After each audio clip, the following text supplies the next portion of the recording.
Hello and welcome to a genteel black hole, the home of my bookish rambles. My name's Ali, and this is everything that I read in November. Or should I say, yes-vember? No, no, I shouldn't. Anyway,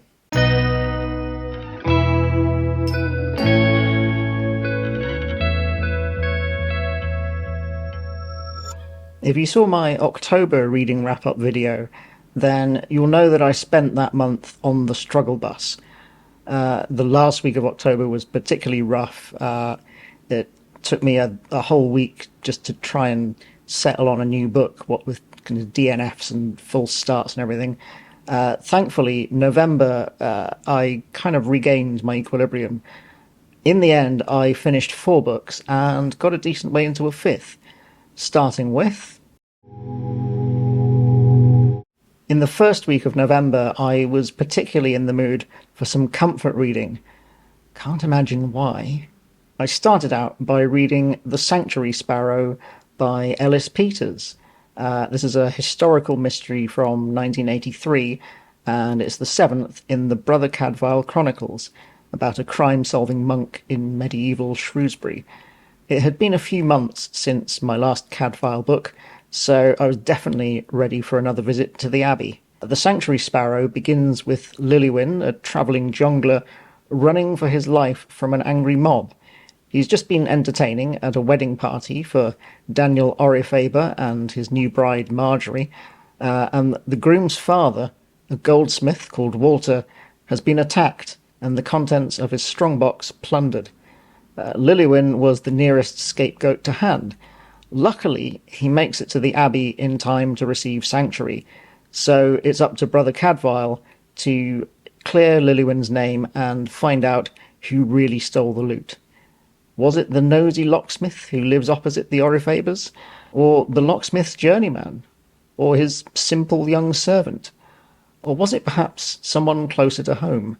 Side note, I just googled Orifaber to find out how to pronounce it, and what I discovered is that it's a Latinized form of the German name Goldschmidt. So the family of goldsmiths are literally goldsmiths. I really enjoyed this one. It continues the pattern that I've noticed. The even-numbered Cadfael books tend to centre around the ongoing civil war between King Stephen and Empress Maud, while the odd-numbered books, like this one, leave the civil war pretty much in the background. So far, my preference has been for the odd-numbered books, and this was no exception. That said, it does feel the most contained of all the Cadfael books I've read so far. The suspects in the mystery are restricted pretty much to just 2 households, both alike in dignity, and the only other prominent location is the Abbey itself. There's also not as much character development for Brother Cadfael himself this time round. No intriguing tidbits about his pre-monastic life, anything like that, which, it's not a problem, but it was a little extra bit of flavour that I enjoyed in the previous books. But yeah, it's still a really good book, with a very satisfying solution to the mystery, and quite a bittersweet conclusion. But yeah, it has a smaller scope. It feels less connected to the other books in the series or the wider historical setting. I definitely intend to continue the series, though, but I will space it out a bit. I think 1 a month was getting to be a bit too much. Next in line for comfort reading was Feet of Clay by Terry Pratchett. This is a comedic fantasy from 1996, and is the 19th in the Discworld series. I've been rereading the whole Discworld series in order, trying to fill in some gaps that I'd missed the first time round. That said, I didn't really feel like revisiting Interesting Times, so I let myself skip straight to this one. Discworld as a whole comprises several smaller sub-series. Feet of Clay is the 3rd City Watch book, following on from Guards and Men-at-Arms. These are essentially fantasy police procedurals. This book introduces golems to the Discworld. Golems originate from Jewish folklore. They're essentially clay men given life by a scroll of holy words, a shem, which is placed inside their head. Remove the scroll and they switch off. Replace it and they start back up. It's as close as folklore gets to robots, and whether they're slaves or merely tools depends on whether you consider them to be alive. Most people on the Discworld don't, but that may be about to change. In true Pratchett fashion, Feet of Clay juggles multiple plot threads and raises many questions. Who killed the elderly priest and the baker? Could their deaths be connected? Who is trying to assassinate the city's ruler, Lord Vetinari? And with all eyes on the palace, how are they sneaking in the poison? Why are the city's golems suddenly acting so strangely and holding secret meetings? Can golems be said to break the law when they're not even considered people? And is Corporal Nobby Nobbs, whose own humanity is oft questioned, really a member of the aristocracy? All my favourite City Watch regulars are here, and this book also introduces a new recruit, the Watch's first forensics expert, a dwarf called Cheery Littlebottom. Discworld dwarfs, regardless of gender, all have beards. Therefore, they are all referred to publicly as he. In fact, it's a dwarf taboo to identify as a woman. But Cheery, having moved to the big city and had her first glimpse of non-dwarf women, decides to make her first tentative and somewhat controversial steps into femininity. I love this book. It's one of my absolute favourites in the Discworld series. It's Pratchett firing on all cylinders. The humour is top-notch, the characters are delightful as ever, the mysteries are clever and engaging, with solutions and red herrings that are worthy of Agatha Christie herself, and thematically, for me, it's one of Pratchett's best. The Golem civil rights plot is brilliant, and leads to one of my favourite lines in all of Discworld. Words in the heart cannot be taken. And Cheery's transition is handled with humour but sensitivity, and is particularly resonant for queer readers such as myself. And it all feeds back into the central theme of bodily autonomy. Can a golem own itself and determine its own destiny? And can someone express their gender identity in the face of hostility, discomfort, and general confusion? These themes remain incredibly relevant almost 30 years since the book was written. There are probably better starting places for the Discworld if you're not already a fan, but if you only ever read one Pratchett, you could do worse than Feet of Clay. My third book of the month was Of Mice and Men by John Steinbeck. This is a novella from 1937 and one of the shortest and most potent books that I've read this year. It's one of those books that so many people I know studied at school, but I never did. I was meant to read it, but, you know, the best laid plans. This book tells the story of George and Lenny, two itinerant workers in Great Depression-era California. Lenny is a good-natured, developmentally disabled man, and he's a hulk who doesn't know his own strength. He has a tendency to accidentally kill the animals that he likes to pet, and he relies on his smaller, smarter friend George to keep him out of trouble. The two men dream of starting their own farm one day, if only they could get the money together, and if only Lenny could keep out of trouble long enough. They make a few new friends at their job, including an elderly handyman called Candy. When he offers to put his savings towards George and Lenny's new farm, it starts to look as though their dream could actually become a reality. But the boss's son, Curly, has a violent temper, and his affection-starved wife enjoys flirting with everyone, especially Lenny.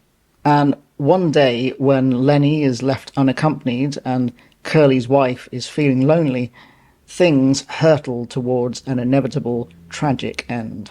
This is an incredibly economical book, not just for its sparse sentences, but also the amount of thematic weight packed into little over 100 pages.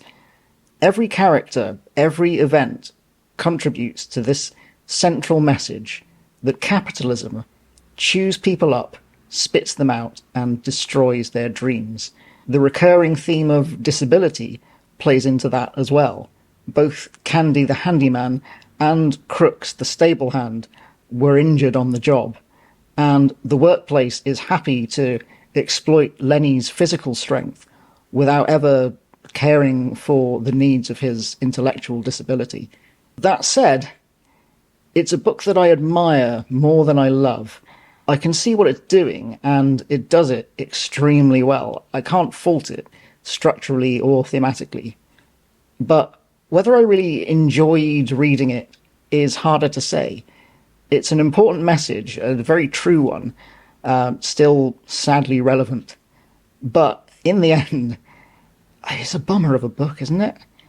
I'm glad it exists, and I rate it highly, and I do intend to read more Steinbeck in the future, but I'm not exactly racing to the library. The last book I finished in November was also by far the worst, The Dark is Rising by Susan Cooper. This is a children's fantasy from 1973, and it's the second part of the Dark is Rising sequence. The book follows Will, the youngest in a large family. It's the eve of his 11th birthday, and a storm is brewing, and animals seem to shy away from him. His neighbour, a farmer, presents him with a metal symbol, a circle divided by a cross, and ominously tells him to keep it with him at all times. The next day, Will's birthday, he wakes up to find that his house is surrounded by trees that weren't there yesterday. In fact, he's travelled back in time.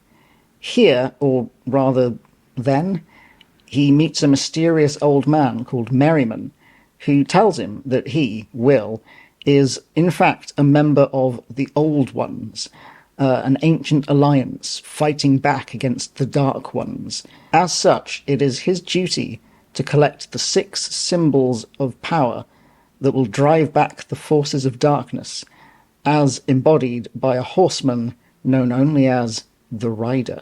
I had high hopes for this one. I read the first book in the series, Over Sea, Under Stone, earlier in the year, and I had read somewhere that the rest of the series was better than that one, and I really enjoyed the first one, so, I thought this would be even better. I did read that first book at bedtime on my phone, so maybe I was just less critical of it because I was sleepy. I don't know.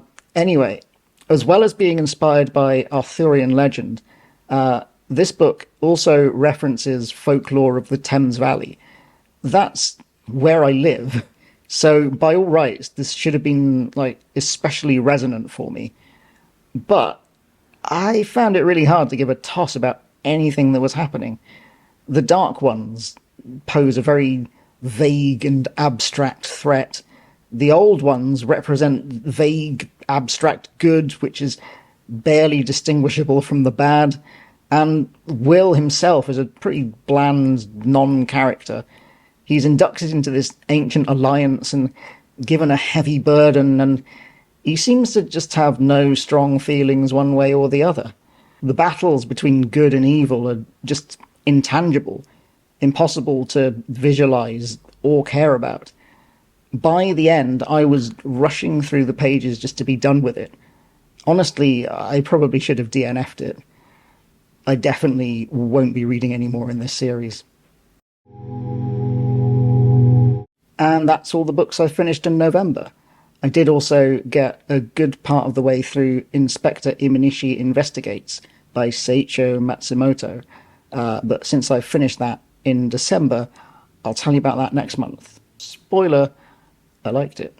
According to my little blue book, I also watched 14 episodes of Cheers, which took me to the end of season 3, 7 episodes of Taxi, which was the start of season 3, 5 episodes of Taskmaster, 2 of which were Junior Taskmaster, 4 episodes of Only Connect, my favourite quiz show, which fascinatingly takes its name from Howard's End, 4 episodes of Portrait Artist of the Year, 2 episodes of Make Some Noise on Dropout TV, and 1 episode of Columbo, A Stitch in Crime, which guest stars Leonard Nimoy as the killer. If you've not seen Columbo before, that's not a spoiler, don't worry. You always know who the killer is. It's, as they say, it's not a whodunit, it's a how catch 'em. I also listened to 32 albums in total, 3 of which were new to me. Of those albums, 12 were by Cheer Accident, although 2 of those were actually solo albums by Tim Jones. 4 were by XTC, 4 by Fred Frith, that's quite difficult to say, 2 by Gentle Giant, 2 by John Coltrane, 2 by Herbie Hancock, 2 by Wayne Shorter, and then 1 each for Genesis, Kraftwerk, Shellac, and Matt Sweeney and Bonnie Prince Billy. Of those, I would particularly recommend Apple Venus by XTC, Empyrean Isles by Herbie Hancock, Enduring the American Dream by Cheer Accident, and Gravity by Fred Frith. I will warn you, with Enduring the American Dream, it's quite a long album, and it does start with a 6-minute track, which is a duet for organ and vacuum cleaner. So if that doesn't sound appealing to you, probably don't listen to that one. But I love it. So November was a pretty decent month, all told. 4 books finished, most of which were good, and lots of good music and telly as well. But how about you? Have you read any of the books that I mentioned? What did you think of them? And what have you been reading lately? Why not let me know in the comments? I'm always happy to hear from you. And if you made it this far and haven't already subscribed, then please consider doing so. Number go up, make brain go yay. Anyway, that's about it from me today. I hope you're having a lovely day, and I will see you when I see you.